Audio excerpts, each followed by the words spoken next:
Halo, apa kabar? Senang sekali kita bisa ketemu lagi dan yang paling penting ini bersama Bung Rocky ini. Bung Rocky ini banyak sekali pergi ke luar daerah. Jadi kita sudah lama nih nggak update dari Bung Rocky. Bung Rocky, sampai sekarang ini isu reshuffle kabinet tetap paling banyak mendapat sorotan, bukan hanya dari kalangan pengamat di dalam negeri, tapi juga di luar negeri. Ini kelihatannya bukan hanya masalah politik, tapi lebih kepada soal kinerja ekonomi pemerintah yang mau tidak mau ini kalau tidak segera dibenahi akan berdampak langsung pada stabilitas politik ya, ya. Dengan jelas dengan apa dengan masalah-masalah ekonomi ini yang semakin menekan pemerintah ini kalau kemudian tidak bisa ditangani dengan baik dampaknya begitu ke crossing dengan masalah-masalah politik ya bisa pemerintahan itu bisa jatuh.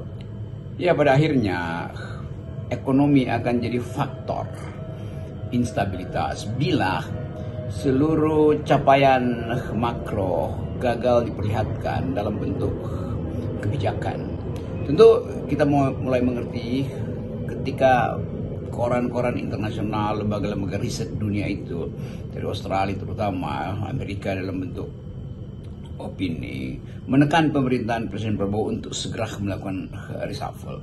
Karena kelihatannya hanya itu yang bisa jadi pedoman atau petunjuk bahwa ada potensi Indonesia untuk stabil secara ekonomi dan karena itu akan stabil secara politik.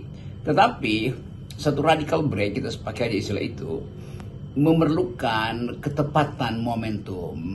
Saya menduga Presiden Prabowo sedang mencari momentum untuk melakukan reshuffle dan dengan alasan apapun proses itu sudah sedang berlangsung. Kita mulai melihat beberapa pejabat ya separuh disingkirkan, separuh nggak didengar.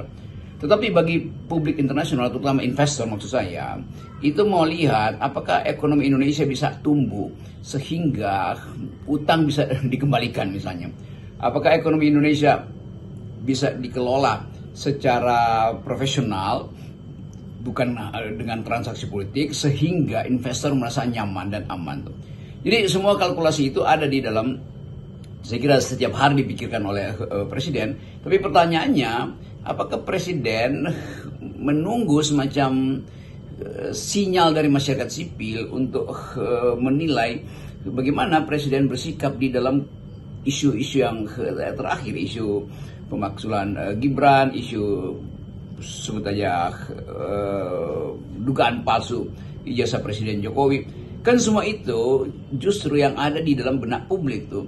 Jadi publik menduga bahwa Presiden Prabowo permisif kah terhadap isu itu, atau berupaya untuk transaksi lagi kah, atau memang ada momentum yang sedang Presiden siapkan, atau satu kesempatan yang betul-betul bisa menjadikan titik balik dari apa yang kita sebut sebagai upaya untuk melihat Presiden Prabowo itu betul-betul otentik, bukan ada dalam bayang-bayang Presiden Jokowi. Nah, semua ini tentu adalah kalkulasi politik Presiden, kematangan beliau dalam melihat peta politik, kepentingan untuk menghubungkan isu-isu ekonomi dengan isu-isu politik, dan semua hal itu tetap ditunggu tuh. Artinya setelah 100 hari dan ini menjelang 1 tahun nanti, 2 bulan lagi, Presiden Prabowo tentu akan dapat penilaian yang atau dikuras habis-habisan prestasinya, dan itu akan jadi persoalan besar kalau hari-hari ini belum disiapkan semacam radical break atau dalam bahasa yang gampang reshuffle. Saya menyimak Menteri Keuangan Sri Mulyani itu mematok pertumbuhan ekonomi itu antara 4,7 sampai 5%. Ini artinya jauh dong ya, di bawah target 8% seperti yang dicanangkan oleh Presiden Prabowo. Bahkan ini kalau kita bandingkan dengan rata-rata di era Jokowi yang berada pada kisaran 5% pun juga ini lebih rendah. Belum lagi ini persoalan tekanan tarif dari Trump sebagai dampak Indonesia bergabung dengan BRICS. Ini juga pasti akan semakin memperburuk situasi, dan untungnya sekarang katanya Trump ini lewat cuitan di akun media sosialnya dia sudah menerima telepon langsung dari Presiden Prabowo, dan akhirnya Trump itu memutuskan untuk memangkas kenaikan tarif dari Indonesia. Memang ada fakta keras bahwa ekonomi tidak bertumbuh tuh, bahwa sebut aja kecemasan pekerja yang setiap hari melihat PHK, setiap kali melihat deindustrialisasi itu. Sementara kemajuan di dalam upaya diplomasi ekonomi karena tekanan dari tarif dari Donald Trump juga gagal diwujudkan melalui negosiasi yang bahkan dipimpin oleh setingkat Erlangga Hartarto. Kan publik juga ingin supaya kayak kalau nggak mampu ya jangan dikirim dia dong. Kalau dikirim dia dan dia gagal ya diganti dong. Kan semua itu jadi kalkulasi di kalangan pengamat, kalangan akademis, bahkan WA grup emak-emak dan empok-empok dan bapak-bapak. Semua bicara tentang hal kenapa ada kegagalan. Apakah kita kurang paham tentang modus diplomasi dengan Amerika berbasis pada kepentingan ekonomi kita, tapi juga harus menghitung faktor geopolitik. Kan semua itu harus dibuka dalam publik supaya kita tahu, oh ya Menteri Erlangga gagal karena ABCD. Menteri pendampingnya tidak mampu juga untuk melakukan diplomasi karena kapasitas untuk berdiplomasi itu memerlukan keahlian membaca geopolitik. Jadi sebetulnya satu turun mesin itu mesti kabinetnya itu mesti diturunkan untuk dibongkar tuh di mana sumbatan aliran udara, di mana sumbatan aliran bensinnya tuh, apakah filter-filter yang memungkinkan proses-proses mekanik di dalam mesin kabinet ini perlu ditata ulang, apakah partikel-partikel atau artikel-artikel di dalam mesin itu harus disempurnakan atau memang mesti ditambah kapasitas silindernya, mungkin perlu 3000 cc sementara yang sekarang cuma 1500 cc.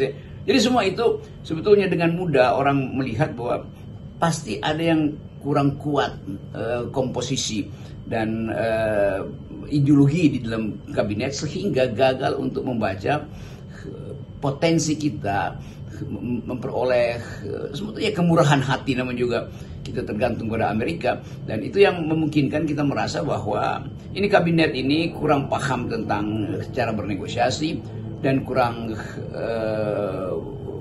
gigih untuk memaksakan atau menginfiltrasikan kehendak kita, padahal kita mampu membaca geopolitik di Asia Pasifik, kan itu intinya. Jadi kegagalan itu harus juga dievaluasi supaya bisa diterbitkan satu harapan baru bahwa tim negosiator dunia ini dalam upaya untuk masuk dalam persaingan global, ada BRICS, ada G20 segala macam itu. Tapi intinya adalah kemampuan dari squad kita ini, dari tim kita ini untuk masuk dalam perdebatan dan negosiasi global.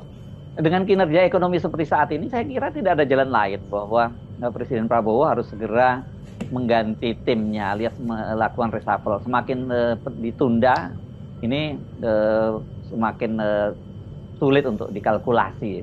Jadi kalau kita lihat secara makro memang nggak ada alasan untuk tidak reshuffle kan. Menteri Tenaga Kerja menyembunyikan data dengan alasan ya kalau data PHK atau data pengangguran itu dibuka itu akan banyak orang yang frustrasi mungkin atau pesimis dengan keadaan. Jadi itu petunjuk bahwa memang ada frustrasi, tapi ngapain disimpan-simpan datanya kan. Demikian juga soal prestasi di bidang koperasi misalnya kan. Wamennya berupaya untuk memperlihatkan ada masivitas dan ada sistem yang sudah bekerja yang memungkinkan target pembentukan koperasi itu dalam upaya untuk menghidupkan partisipasi rakyat dari bawah sehingga tidak terlihat bahwa koperasi itu sifatnya top down, itu sudah dimaksimalkan. Tetapi sensasi publik tetap menganggap bahwa ada masalah karena seolah-olah kabinet tidak ingin memproses dulu menteri koperasi misalnya yang ada di dalam kesulitan hukum hari-hari ini kan. Jadi tetap publik justru melihat ada sesuatu yang belum selesai di dalam urusan internal kabinet. Jadi semua ini yang harusnya diperlihatkan secara transparan. Ada menteri-menteri yang sekarang sedang dipanggil oleh kejaksaan, menteri pendidikan, beberapa menteri juga mungkin akan menyusul. Jadi semua hal yang memungkinkan kita melihat tindakan tadi radikal break dari presiden belum terlihat tanda-tandanya tuh. Jadi sementara kita berupaya untuk melihat kondisi ini, kita juga ingin memperhatikan apa sebetulnya yang sedang berlangsung, sehingga kemampuan sebut aja kemampuan efisiensi di dalam memutuskan kebijakan itu masih terhalang oleh ketakutan, semacam ya seolah-olah orang melihat bahwa Presiden Prabowo masih menunggu dan masih menunggu terus bagaimana memperoleh momentum. Padahal momentum itu juga bisa diciptakan dan hasilnya bisa membuat kita percaya kembali bahwa momentum itu bisa kita pertahankan sampai 2029. Nah, kesempatan ini saya kira yang perlu untuk segera diwujudkan lah, supaya kegelisahan itu tidak berlanjut. Dan sekali lagi, keseimbangan antara kepentingan untuk memperlihatkan pemerintahan yang bersih dan ekses-ekses yang hari-hari ini masih terlihat, yaitu beberapa menteri yang masih dalam proses hukum tapi tidak mengundurkan diri atau minimal cuti, itu tidak terlihat. Padahal sebetulnya publik menginginkan ada transparansi dalam sistem penegakan hukum, pemberantasan korupsi, dan itu harus ada semacam ketegasan dari Presiden bahwa menteri-menteri yang bahkan berbau terseret lalu dipanggil, ada fakta di pengadilan, itu harusnya sudah diberhentikan tuh. Kalau soal reshuffle kabinet ini kan kelihatan sekali bahwa Presiden Prabowo sampai saat ini tampaknya masih kesulitan untuk deal dengan mantan Presiden Joko Widodo yang dia banyak sekali menempatkan orang-orangnya di kabinet, bukan hanya di kabinet, bahkan juga sampai di komisaris pun Jokowi masih terlihat sekali bisa menempatkan orang-orangnya itu ya di posisi-posisi yang penting.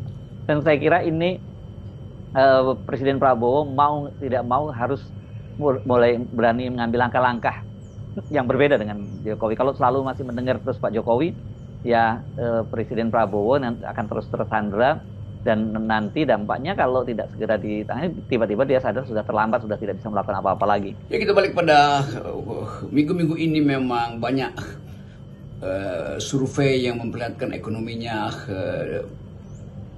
merosot terus tuh. Banyak publikasi dari luar negeri yang melihat bagaimana kita dituntut untuk melakukan reshuffle tadi. Kita mulai membaca gelagat bahwa BRICS itu mulai memperlihatkan kelemahan-kelemahan institusional. Artinya kelembagaan dalam BRICS sendiri itu lebih banyak diarahkan atau lebih banyak disensasikan sebagai satu blok politik. Nah, semua ini butuh satu pikiran baru bahwa Indonesia memang memelihara politik luar negeri yang bebas aktif. Artinya seluruh blok ekonomi maupun politik itu harus kita manfaatkan. Nah, ini sekali lagi hanya mungkin dilakukan kalau satu tim yang betul-betul bekerja untuk menerobos barrier-barrier tarif internasional, barrier